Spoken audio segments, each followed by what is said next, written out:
Catus Maximus here, doing a little video of these Gardner GS-360s. I believe that's what they are. Basic wire strippers. These are the same as the Doyles or the Channel Locks, so many brands. Just a basic set of wire strippers.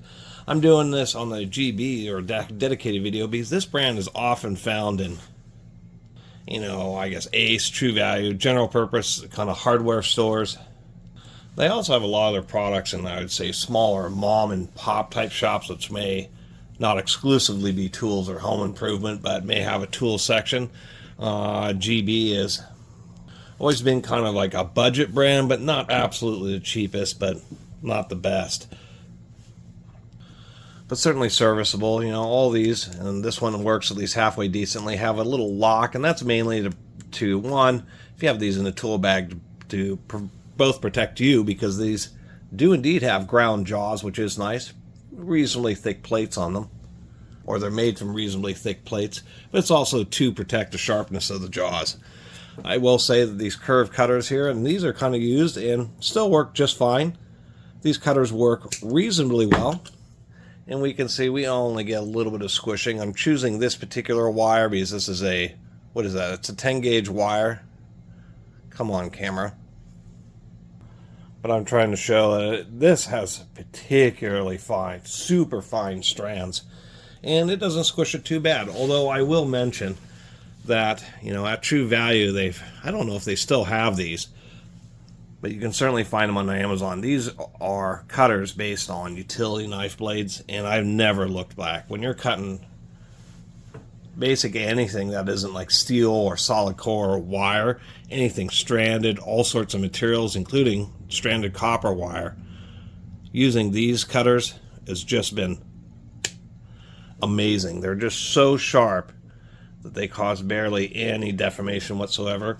Although I will admit, once again, that the ground jaws on this have worked just fine. Now, a little tip with stripping wire is what you do is you find the size that you really need here. In this case, I think it would be 14 gauge. You would actually take and just pinch it down like that. A lot of times, you'll grab and pull the strand off, and in this case, it works okay, but in stranded wire, just doing it like that, it's really hard to get a straight pull. You end up pulling one side or the other, and you end up cutting some strands.